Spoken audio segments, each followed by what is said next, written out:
इतने ठंड में और तकलीफ में आप सब लोग आए। एक माँ के हृदय के लिए ये बहुत बड़ी चीज़ है।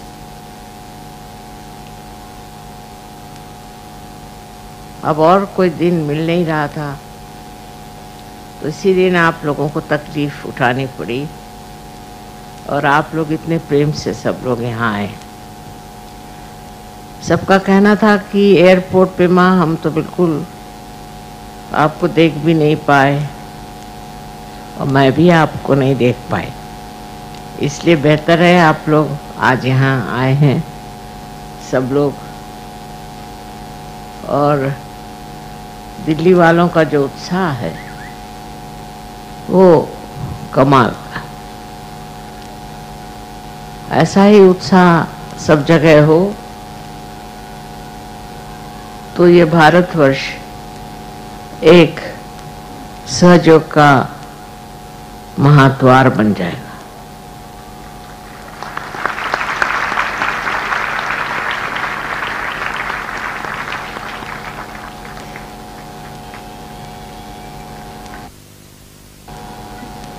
ये एक समय ऐसा रहना चाहिए जिसे घोर कलयुग कहते हैं। इस घोर कलयुग की एक विशेषता ये है कि मनुष्य बहुत जल्दी भ्रांति में आ जाता, उसको सारासार विवेक नहीं रह जाता और इस भ्रांति के चक्कर में वो न जाने कहाँ कहाँ भटक जाता। आजकल आप देख रहे हैं कि लोग कैसे कैसे गलत लोगों के पीछे भाग रहे हैं और गलत गलत धारणाएं अपना करके अपना जीवन बर्बाद कर रहे हैं। ये समझना चाहिए कि ये घोर कलयुग, इस कलयुग की विशेषता ये है कि मनुष्य धर्म का पथ छोड़ करके अधर्म के ओर आसानी से चला जाता है और उसमें उसे कोई हिचक नहीं होती, वो परेशान नहीं होता और वो वैसे कर्म करते ही रहता है और उसमें एक तरह की उद्दामता अपने अंदर ले करके उस चीज को वो सोचता है कि वो बड़ा सत्कर्म कर रहा है। इतना भयंकर दावा नल जैसे चारों तरफ से लगा हुआ दिखाई देता है, उसके बीच आप सहयोगी खड़े हुए हैं। इस कलयुग के बारे में अनेक वर्णन शास्त्रों में है, पर उसमें यह कहा जाता है कि नल जो कि दमयंती के पति थे, उनके हाथ एक दिन कली लग गए तो उन्होंने कहा कि अब मैं तेरा सर्वनाश करता हूं क्योंकि तुमने मेरी पत्नी से मेरा बिछो गया। इस पर कली ने कहा कि तुम मेरा महात्म्य जानो, मेरा जो महात्म्य है उसे समझ। उस महात्म्य में अगर तुम समझो कि मुझे मार डालना है तो मार डालो, मैं खत्म हो जाऊंगा। उनका तुम्हारा क्या महात्म्य है? तो उन्होंने ये कहा कि इसी कलयुग में जब लोग कली के भ्रांति के चक्कर में आ जाएंगे, उसी वक्त ये बड़ा कार्य होने वाला है, आत्म साक्षात्कार। आत्म साक्षात्कार पाना ही जीवन का लक्ष्य। भारतवर्ष में तो यही जीवन का लक्ष्य माना गया कि आप पहले आत्म साक्षात्कार को प्राप्त हो, उसके अलावा और जीवन का कोई भी अर्थ नहीं माना जाता। यही एक लक्ष्य है, यही एक परम पाने की चीज है। और ये आत्म साक्षात्कार कलयुग में आपने प्राप्त किया है, आपने इसे पाया है। ये बहुत बड़ी चीज है। इसको पाने के बाद अब आपने उसकी महत्ता भी समझी उसको आप गहराई में भी उतरे, और उस गहराई में उतर के आप देख रहे हैं कि इसी से आपको शांति की प्राप्ति होगी और आपको आनंद की प्राप्ति होगी। बहुतों की हो भी गई, बहुतों को मिल भी गया है, और भी इसमें सूक्ष्मता आने लगी। ये सूक्ष्मता समझने की बात, इस सूक्ष्मता को आप समझेंगे तो आप समझ जाएंगे कि आप किधर अग्रसर हो रहे हैं, किधर आप बढ़ रहे हैं, कौन सी आपकी दशा है। अगर अभी भी आप सूक्ष्म नहीं हो रहे हैं तो सोचना चाहिए कि आप में कुछ कमी है, और उस कमी को ठीक करना चाहिए। इस सूक्ष्मता की बात करते वक्त शास्त्रों से ही इसका बड़ा आधार मिलता है। ये देश अपना जो है, ये अत्यंत गहन विचारों से भरा हुआ और अत्यंत महान सत्वों से भरा हुआ है। इसमें जो लिखा गया है वो अद्वितीय है, उसके जैसी कोई चीज़ किसी संसार में लिखी नहीं गई। यहाँ से लेकर के तो और लोग कुछ ज्ञान लेकर चले जाएं, लेकिन इसकी गहराई में आप ही लोग उतर सकते हैं। लेकिन हम जानते ही नहीं कि हमारे देश में कितना महान पवित्र ऐसा वाङ्मय हो गया, कितनी बढ़िया बढ़िया चीज़ें हमारे यहाँ प्राचीन काल में लिखी गई और उस पर विवरण किया गया, बताया गया कि क्या चीज़ है आत्म साक्षात्कार और उससे आप क्या क्या प्राप्त कर सकते।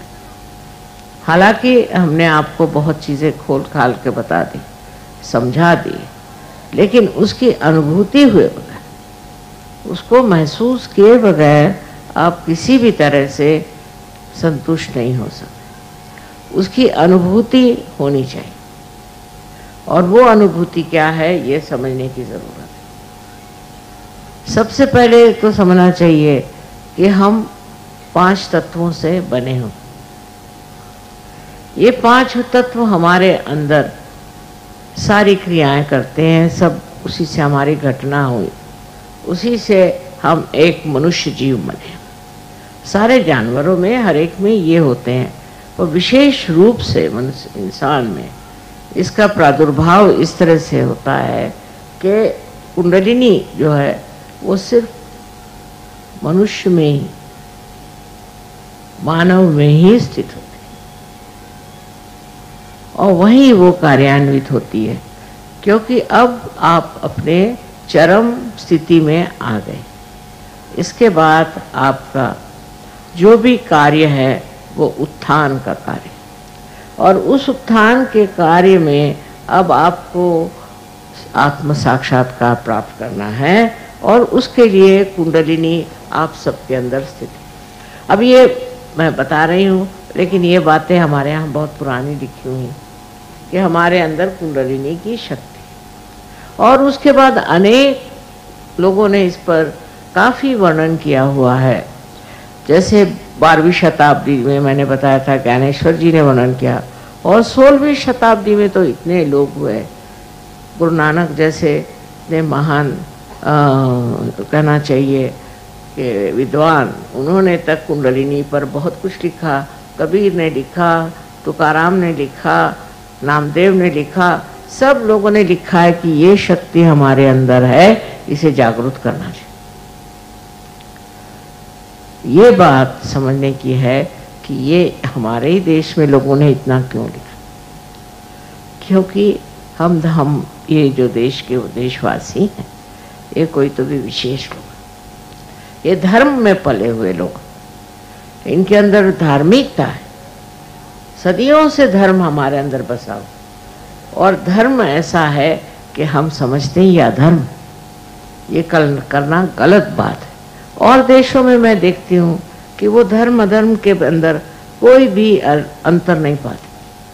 अगर कोई अधर्म करना हो तो सोचते हैं कि ये तो बड़ी भारी हमारे लिए एक चैलेंज, एक आह्वान, उस आह्वान के लिए हम ये कर रहे हैं। अगर उनको ड्रग लेना है तो कहते हैं कि इसमें डरने कौन सी बात, ये तो हमारे लिए आह्वान है। कुछ भी गलत काम करना है उसको हम कहते हैं कि हमारे लिए आह्वान, और गलत काम करना वहाँ समझा जाता है कि बड़ी भारी उच्चतर स्थिति मनुष्य की है, जहाँ वो बड़ा भारी एक कहना चाहिए कि योद्धा प्रमाणित होता है। अब इस चीज़ को समझना चाहिए कि हमारी वृत्ति में और इनकी वृत्ति में मूलतः ही फर्क है। मूल में ही हम फर्क हैं, और मूल में ही हम जानते हैं कि धर्म और अधर्म क्या है। वो कोई माने या न माने, पढ़े हो लिखे हो या देहात में हो शहर में हो, सब भारतीय जानते हैं कि धर्म क्या है और अधर्म क्या है। व्यवस्थित रूप से जानते हैं तो भी अधर्म करते हैं, तो भी अधर्म में फंसते हैं, तो भी ये चीज़ें करते हैं और उसमें सोचते हैं कि हाँ हमने किया लेकिन गलत किया तो क्या करें। पर जो बाहर के लोग हैं उसको गलत नहीं समझते, इतने उन लोगों की धारणाएं ही नहीं बनी हुई। मूलतः उनके अंदर ये विचार ही नहीं आया कि कोई चीज पाप और पुण्य, पाप और पुण्य की जो कल्पना है वो सिर्फ भारतीयों को मिली हुई, और इसलिए आप लोग एक विशेष रूप के नागरिक हैं जिनके लिए ये उपलब्ध है, ये मिला हुआ है, ये ज्ञान मिला हुआ है कि धर्म क्या। छोटी छोटी बातों में भी हम लोग बहुत कुछ जानते, जो ये लोग नहीं जानते, इनको मालूमात नहीं, लेकिन इनकी खोज में गहराई है। हमारे खोज में गहराई कब? हम लोग ये सोचते हैं कि भाई हम तो ये करते ही आए हैं, ऐसा ऐसा तो हमने किया ही है, तो इसमें कौन सी विशेषता। लेकिन इन लोगों ने क्योंकि अंधेरा देखा है इसलिए प्रकाश का महत्व बहुत जानते हैं। वही बात हमारे अंदर मैं सोचती हूँ कुछ कम, और इस वजह से हिंदुस्तानी सहयोग में आकर के गहरे उतरना कठिन समझते हैं, गहरे उतर नहीं पाते।